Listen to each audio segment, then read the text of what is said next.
तक कैसा है, यूनिफॉर्म मोशन है। कैसा है, यूनिफॉर्म मोशन। जहां पे स्पीड कांस्टेंट रहेगी वही क्या कहलाएगी, यूनिफॉर्म मोशन कहलाएगी यूनिफॉर्म मोशन। मिल गया, ये मैंने इधर पे लाइन खींच रखी है, ये रीजन है जहां पे मोशन कैसी है, यूनिफॉर्म है। समझ आ गया। चलो नेक्स्ट क्वेश्चन देखो, 9th। घबराने की जरूरत नहीं है, मेरे से पढ़ने के बाद एक बार खुद से कोशिश कीजिएगा, सब कुछ बनेगा, सब कुछ। और नहीं बनता है तो दोबारा पूछिए, ठीक है ना, लेकिन आपको कोशिश अपने स्तर से ही करनी है, अपने लेवल पे करनी है। State which of the following situations are possible and give an example of each of the following. An object with a constant acceleration but with zero velocity. नहीं भाई, कांस्टेंट एक्सेलरेशन का मतलब है यूनिफॉर्मली इंक्रीजिंग या फिर uniformly decreasing velocity. अब उस पे साफ लिखा है जीरो वेलोसिटी। जब वेलोसिटी जीरो है तो एक्सेलरेशन की तो उम्मीद ही नहीं है, because acceleration is the variation in velocity, और आपने यहां वेलोसिटी को फिक्स कर रखा है, तो गलत, नहीं, इम्पॉसिबल। एक्सेलरेशन कांस्टेंट हो और वेलोसिटी आपकी जीरो हो, ऐसा नहीं हो सकता। एक्सेलरेशन होगा तो वेलोसिटी जरूर चेंज होगी। An object moving with an acceleration but with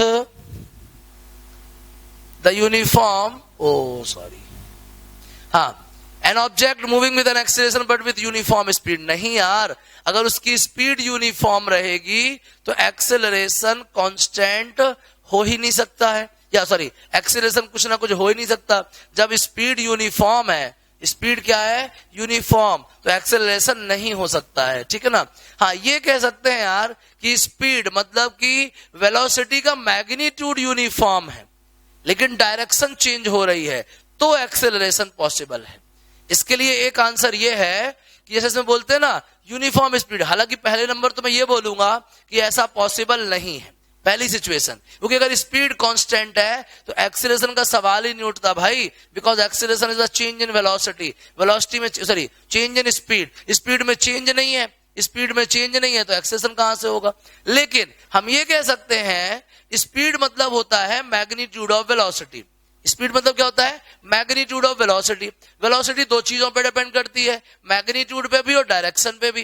तो हो सकता है मैग्नीट्यूड कांस्टेंट हो लेकिन डायरेक्शन क्या कर रही हो, वेरी कर रही हो, जिसकी वजह से एक्सेलरेशन आ सकता है, ठीक है ना। बाकी ऐसा कुछ है नहीं इस क्वेश्चन में, इतना वजन नहीं है जितना मैं एक्सप्रेस कर रहा हूं।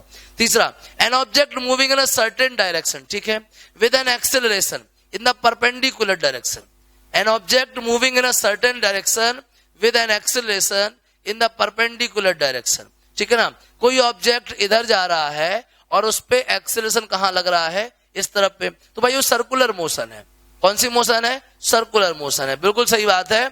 ऑब्जेक्ट किसी पर्टिकुलर डायरेक्शन में जा रहा है और बार बार उस पे जो एक्सेलरेशन लग रहा है उसके परपेंडिकुलर लग रहा है, मतलब कि कौन सी मोशन है, वो सर्कुलर मोशन है। कौन सी मोशन है, सर्कुलर मोशन है, ठीक है ना। ये तीसरा पॉसिबल है और वो कौन सी मोशन कहलाती है, सर्कुलर मोशन कहलाती है, ठीक है ना।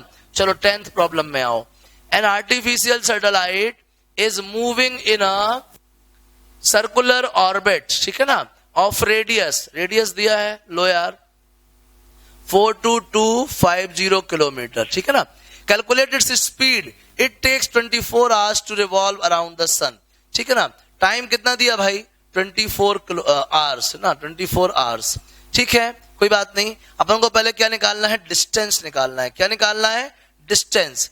अगर रिवॉल्व करता है तो डिस्टेंस क्या होगा, 2 pi R. Calculated speed if it takes 24 hours to revolve around the earth. एक बार अर्थ को रिवॉल्व करने पे कितना टाइम लेता है, 24 आवर्स लेता है, ठीक है ना।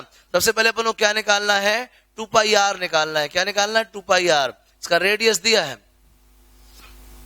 2 इंटू 3.14, 22/7 ले लो, और रेडियस कितना है 42250, 7 6 42, कितना आएगा फिर 0, 7 3 21, 7 5 35, 7 7 49, 7 1 7, 7 4 28, ठीक है। 22 4 कितना 88, या फिर 2 4 8, कैरी 2 1 2, 2 7 14, कैरी 1, 2 5 10, 2 3 6, 2 6 12, ये आ गया, into multiply by 22, 22 8 176, 22 2 44, 44 and 17 61 carry 6, 22 4 जा 88, 88 एंड 6 94 कैरी 9, 22 1 जा 22, 22 एंड 9 कितना 31 कैरी 3, 22 7 जा 154, 154 एंड 3 154 एंड 57 कैरी 15 1, 22 2 जा 44, 44 45 कैरी 4, 22 1 जा 22, 22 एंड 4 कितना 26, 3 के बाद डेसिमल, ये आ गया भाई 26557.71.416 किलोमीटर पर आवर, ये आ गया भैया। टाइम कितना, सॉरी अभी तो डिस्टेंस आया, सॉरी किलोमीटर। आगे समझिए स्पीड का फॉर्मूला क्या, स्पीड का फॉर्मूला डिस्टेंस अपॉन टाइम 26557.1.416, ठीक है 26557.416 अपॉन 24, ये किलोमीटर पर आवर।